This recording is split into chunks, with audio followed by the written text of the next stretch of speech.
আসসালামু আলাইকুম viewers, MBN motion YouTube চ্যানেলে আপনাকে স্বাগত। ঈমান ও বিশ্বাসের কিংবদন্তি, অনুকরণীয় আদর্শ ও স্তম্ভ।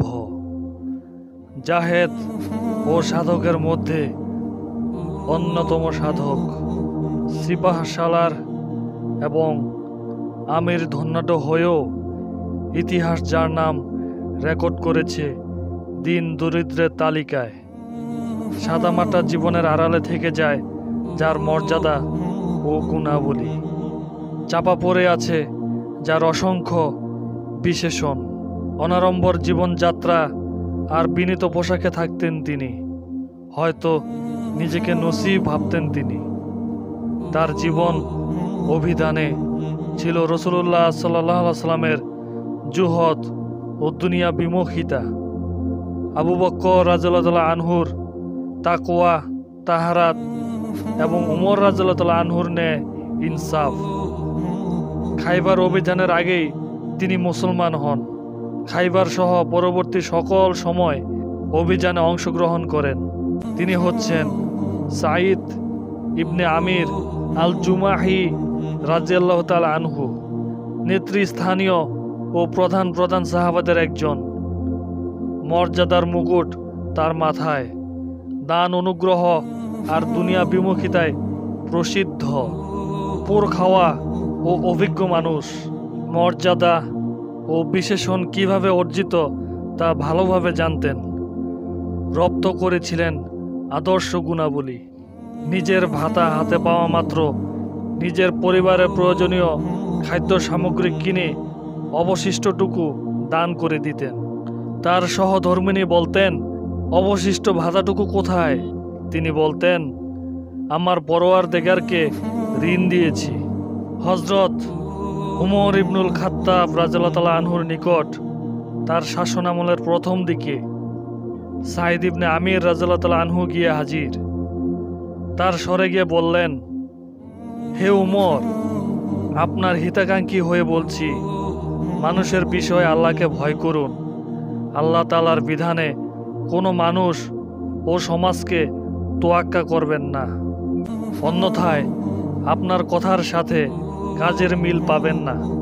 কারণ শ্রেষ্ঠ কথা বলতে কাজের সাথে সামঞ্জস্যপূর্ণ কথাকে বোঝায়। হে উমর, যেসব মুসলমানদের কর্মকারের দায়িত্ব আল্লাহ তাআলা আপনার উপর ন্যস্ত করেছেন তাদের ব্যাপারে সজাগ থাকুন। নিজের জন্য এবং নিজের পরিবারের জন্য যা পছন্দ করেন তাই সাধারণ মুসলমানদের জন্য পছন্দ করুন। নিজের জন্য এবং নিজের পরিবার পরিজনের জন্য যা অপছন্দ করেন সেই নজরে অন্যদের বেলাও দেখুন। সর্বদা সত্যের দিকে দৃষ্টি রাখুন। উমর রাদিয়াল্লাহু তাআলা আনহু বললেন, তখন দুশ্চিন্তার ছাপ সুস্পষ্ট হয়ে উঠেছিল এবং দু চোখে অশ্রু টলমল করছিল। সাঈদ, এমনটা কে পারবে? তিনি বললেন, আপনার মতো লোকই এমনটা পারবে। আল্লাহ তাআলা আপনাকে উম্মতে মুহাম্মদের দায়িত্ব দিয়েছেন। মহান আল্লাহ তাআলা আর আপনার মাঝে তৃতীয় কেউ নেই। সুতরাং সাঈদ ইবনে আমির রাদিয়াল্লাহু তাআলা আনহুর ভালোবাসা আমিরুল মুমিনিনের অন্তরে বদ্ধমূল হয়েছিল। হৃদয়ে তাকে মর্যাদার আসনে সমাসীন করেছিলেন। দুনিয়া বিমুখিতার ব্যাপারে যে সততা হৃদয়ে পোষণ করতেন তার জন্য তিনি বড় প্রশান্তি লাভ করেছিলেন। তাই তো উমর রাদিয়াল্লাহু তাআলা আনহু সাঈদ ইবনে আমির রাদিয়াল্লাহু তাআলা আনহুকে নেতৃত্বের যোগ্য মনে করতেন। আমিরুল মুমিনিনের মনোনীত ব্যক্তি মনে হলো সাঈদ ইবনে আমির রাদিয়াল্লাহু তাআলা আনহুকে। তিনি তাকে সিরিয়া পাঠালেন। হিমস শহরের দায়িত্ব তার কাছে ন্যস্ত করলেন, যেখানে বাণিজ্য ও কুদরতি ধন ঐশ্বর্যের প্রাচুর্য ছিল, যা দেখে বিচক্ষণ ব্যক্তিও ভেবাচাকা খেয়ে যেত। তার মতো জাহেদ ও রাহেব, দুনিয়া বিমুখ ও সাধক ব্যতীত অন্য কেউ সামলাতে পারবে না। উমর রাদিয়াল্লাহু তাআলা আনহু বললেন, আমি আপনাকে পদস্থ কর্মকর্তা নিযুক্ত করতে চাই। এ কথা শুনে সাঈদ ইবনে আমির রাদিয়াল্লাহু তাআলা আনহুর চেহারা বিবর্ণ ও ফ্যাকাশে হয়ে ওঠে এবং রীতিমতো কাঁপতে লাগেন। বললেন, আমিরুল মুমিনিন, আমাকে পরীক্ষায় ফেলবেন না। ওমর রাদিয়াল্লাহু তাআলা আনহু বললেন, আমি আপনাকে এমন গোষ্ঠীর মাঝে পাঠাচ্ছি, আপনি তাদের চেয়ে শ্রেষ্ঠ নন। আবার এজন্য পাঠাচ্ছি না যে আপনি তাদেরকে উত্তম মাধ্যম দিবেন এবং তাদেরকে বেআব্রু করবেন। আমি আপনাকে পাঠাতে চাই তাদের দুশমন ও শত্রু বাহিনীর মোকাবেলা করার জন্য। তাদের মাঝে যুদ্ধলব্ধ সম্পদ রাজি বন্টন করে দিবেন। এ কথা শুনে হযরত সাঈদ ইবনে আমির রাদিয়াল্লাহু তাআলা আনহুর দু চোখে পানি এসে যায়, অন্তরে প্রশান্তি জাগে। হযরত ওমর রাদিয়াল্লাহু তাআলা আনহুর মুখ নিঃসৃত কথাবার্তা শুনতে তিনি ব্যাকুল হয়ে ওঠেন। তিনি সন্তুষ্ট হয়ে যান এবং হযরত ওমর রাদিয়াল্লাহু তাআলা আনহুর প্রস্তাব সানন্দে গ্রহণ করেন।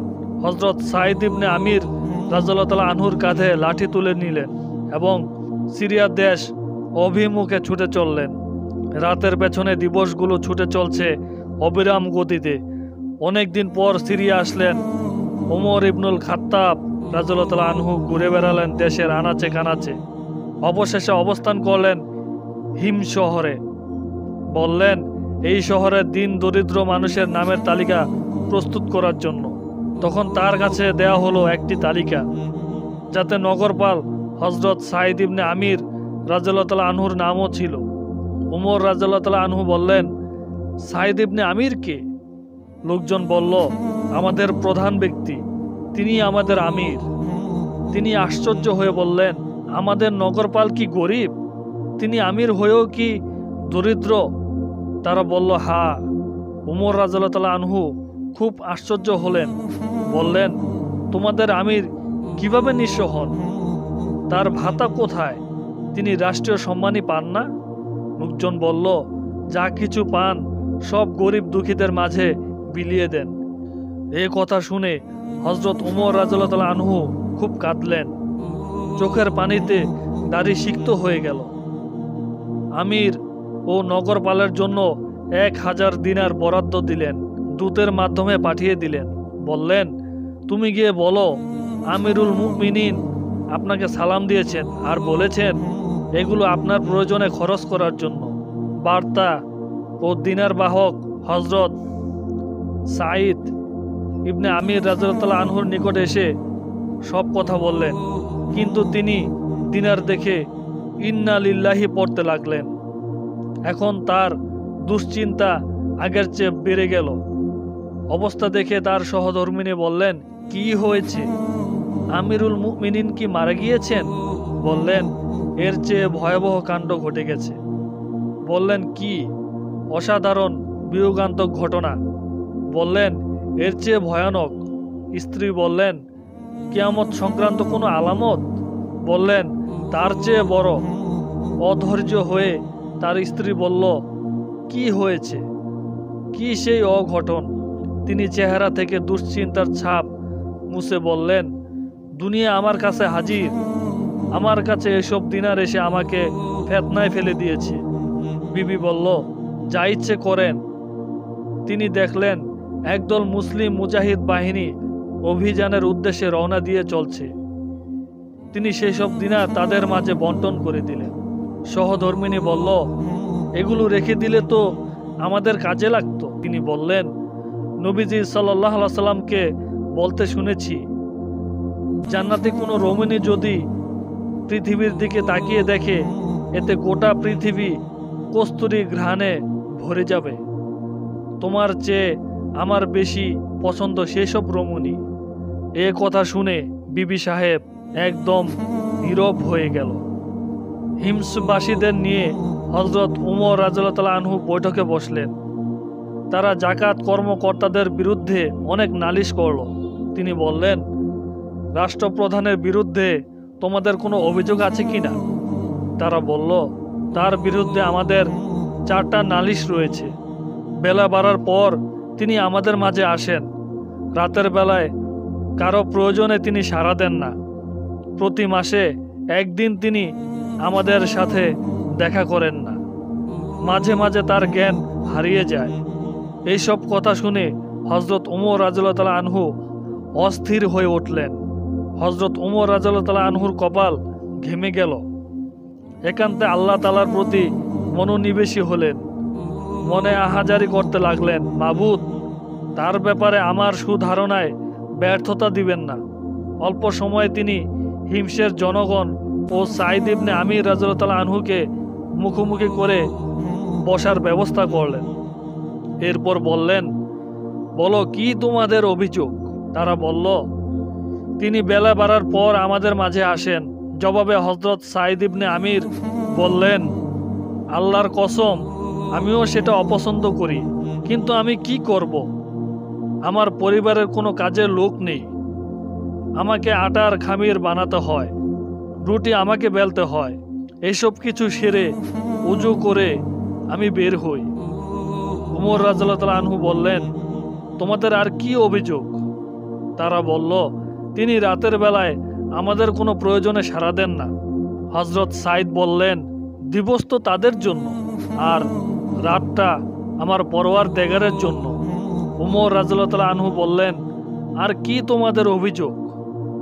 মাসের একদিন তিনি আমাদের সাথে দেখাই করেন না।